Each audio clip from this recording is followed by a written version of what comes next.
नमस्कार। Kids education and training channel पर एक बार फिर आपका स्वागत है और मैं संजीव कुमार, स्पेशल एजुकेटर।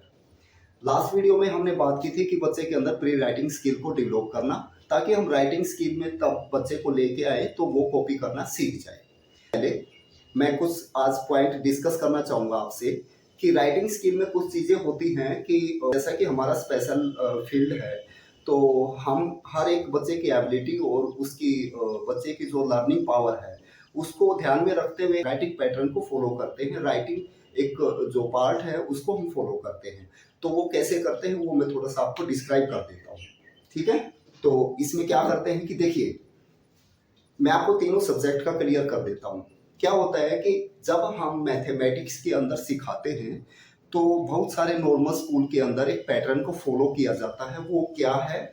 वो ये होता है कि बच्चे को नंबर्स लिखना, 1, उसके बाद में 4, उसके बाद 7, ठीक है, उसके बाद शायद 3, उसके बाद 8, ये पैटर्न फॉलो किया जाता है। ठीक है, और हम जैसे स्पेशल फील्ड से रिलेटेड है तो हम क्या करते हैं, 1, 1 के बाद 2, उसके बाद 3, उसके बाद 4 और नेक्स्ट नेक्स्ट नेक्स्ट। ये जो पैटर्न हमने बनाया राइटिंग पार्ट का, तो इसमें मुझे लगता है कि ये पैटर्न ठीक नहीं है और ये पैटर्न ठीक है।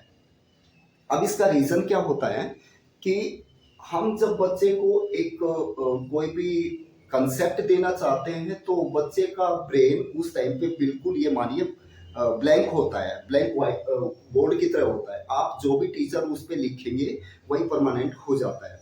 तो हम क्या करते हैं कि बच्चे को क्या सिखाते हैं, ये 1, ये क्या है 4, ये 7, ये 3, ये 8, ये ठीक है। तो बच्चे के ब्रेन में क्या आ जाएगा कि 1, 1 के बाद 4 आता है, 4 के बाद 7 आता है, ठीक है, जबकि ये कंसेप्ट गलत है। अब यहाँ पे हम क्या करते हैं, 1, 1 के बाद 2, 2 के बाद 3, 3 के बाद 4।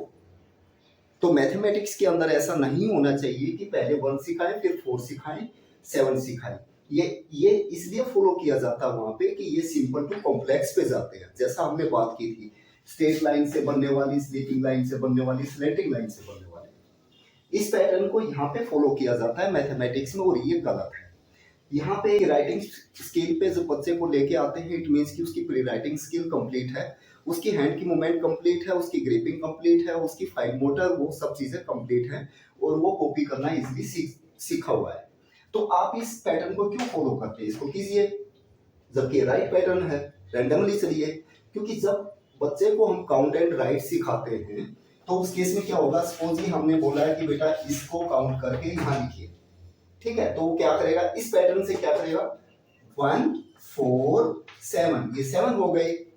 जबकि इस पैटर्न से क्या करेगा, 1, उसके बाद 2, उसके बाद 3, ये 3 हो गए। ठीक है, तो ये ड्रॉबैक होता है, इसको आप समझिएगा। इंग्लिश में क्या करते हैं कि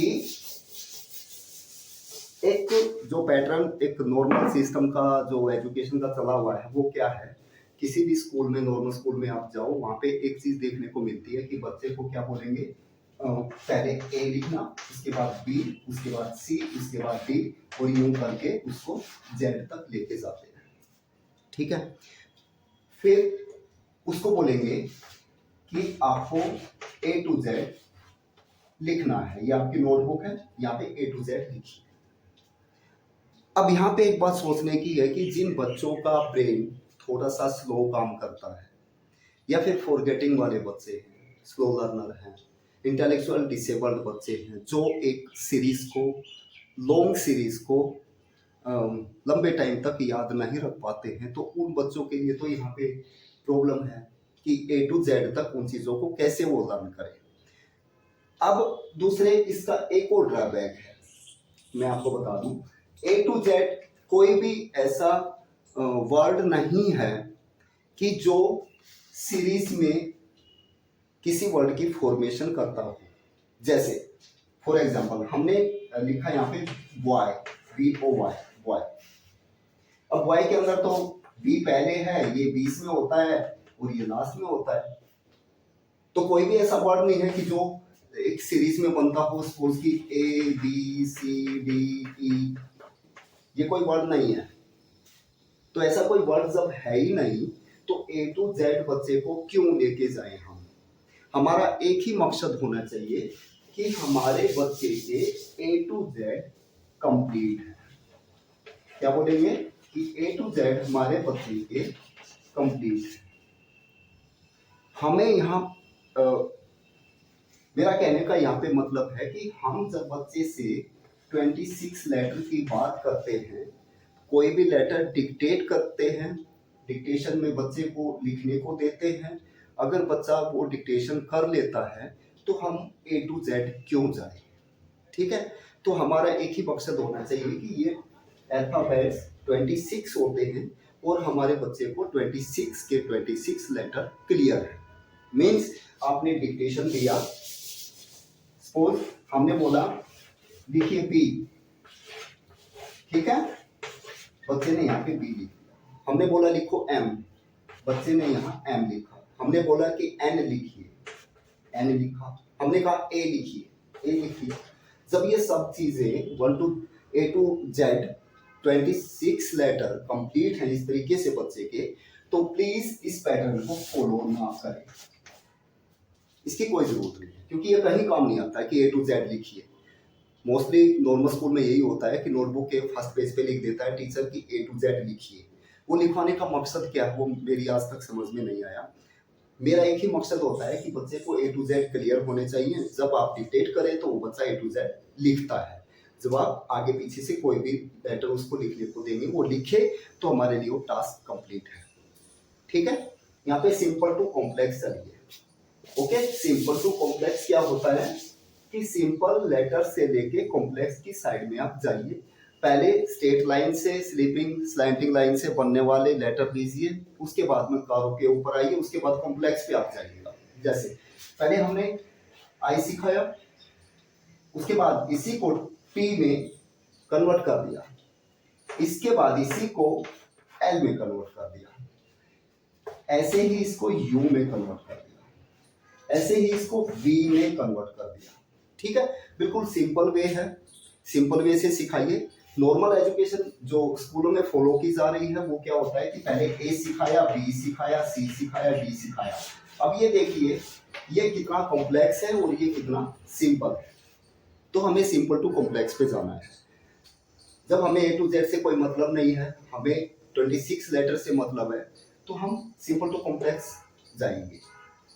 ए से स्टार्ट करके बी पे, बी से सी पे नहीं आएंगे, ये पैटर्न मुझे ठीक नहीं लगता। ओके, अब हिंदी में भी क्या होता है, हिंदी के अंदर दो चीजें होती है, एक होता है वावल्स, एक होता है कंसोनेंट्स। अब वावल्स जो हैं मैं आपको थोड़ा सा बता दूं, ये जैसे कि वावल्स हैं और ये कंसोनेंट्स, ये नंबर में कम होते हैं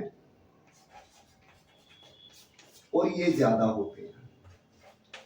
ठीक है, ये ज्यादा होते हैं। यहाँ भी थोड़ा सा मुझे जो लगता है वही फिर एजुकेशन का एक फॉल्ट लगता है, जो जब भी बच्चे का किसी आप प्रिपरेटरी या किसी भी स्कूल में एडमिशन कराते हैं तो उसको बच्चे को सबसे पहले क्या सिखाते हैं, वावल सिखाते हैं।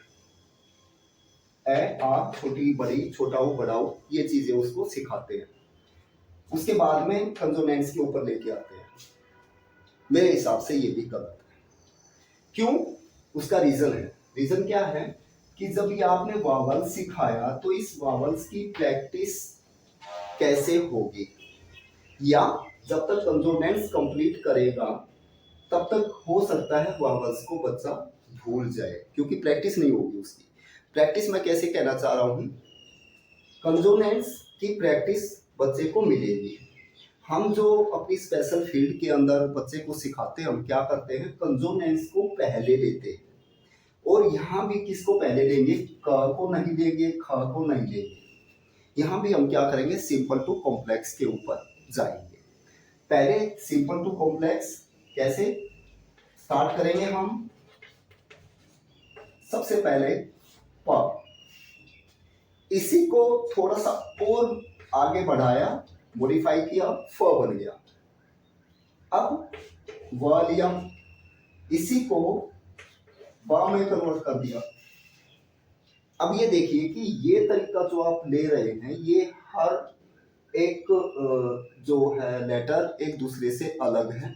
यहाँ पे कुछ मिलते जुलते हैं, जहाँ पे बच्चे को साथ के साथ एक तो इनके बीच में जो डिफरेंस है वो पता चलेगा कि इसकी फॉर्मेटिंग कैसे है, इसकी कैसे है, और ये चीजें कंसोनेंट्स ज्यादा सीखेगा, जबकि यहाँ सीखने की स्पीड कम होगी। तो इसलिए हम प्रेफरेंस किसको देते हैं, कंसोनेंट्स को पहले। वावल्स का यूज क्या होता है, वावल्स का यूज तो मात्राएं जब शुरू होंगी तब होगा, क्योंकि कंसोनेंट्स से वर्ड बनने स्टार्ट हो जाते हैं, इसलिए हम कंसोनेंट्स को पहले लेते हैं। यहाँ जब ये चीजें कुछ और आगे बढ़ जाएगा, प्रैक्टिस देंगे तो क्या करेंगे, इसको सिंपल टू लेटर वर्ड में कन्वर्ट कर देते हैं। जैसे बच्चे को ये सीख गया तो हम साथ ही साथ प्रैक्टिस देते हैं दो अक्षर के शब्द, नल, फल, जल, छत। अब ये दो लेटर के वर्ड हैं। अब ये चीजें साथ ही साथ चल रही हैं, जो बच्चा सीख गया उन्हीं में से वर्ड बनाया और फिर हमने उसको प्रैक्टिस में कन्वर्ट कर दिया। इन चीजों की, इन कंसोनेंट्स की प्रैक्टिस होती रहेगी, जबकि वावल्स की ऐसे प्रैक्टिस नहीं हो पाएगी। इसलिए हम प्रेफरेंस देते हैं पहले कंसोनेंट्स को, वावल्स को बाद में देते हैं। ओके, यहाँ भी सिंपल टू कॉम्प्लेक्स चलना है, इंग्लिश के अंदर भी सिंपल टू कॉम्प्लेक्स चलना है, मैथमेटिक्स के अंदर आपको 1 के बाद 4 नहीं, 1 के बाद 2, 2 के बाद 3, 3 के बाद 4। उसका रीजन क्या है वो मैंने आपको बता दिया। ये तरीके हैं इसको सिखाने के, और नेक्स्ट वीडियो में हम फिर एक पार्टिकुलर सब्जेक्ट लेंगे और उस सब्जेक्ट में से कैसे सिखाना है, कैसे कंसेप्ट देना है, वो चीज़ें स्टार्ट करेंगे। तब तक के लिए जय हिंद, जय भारत।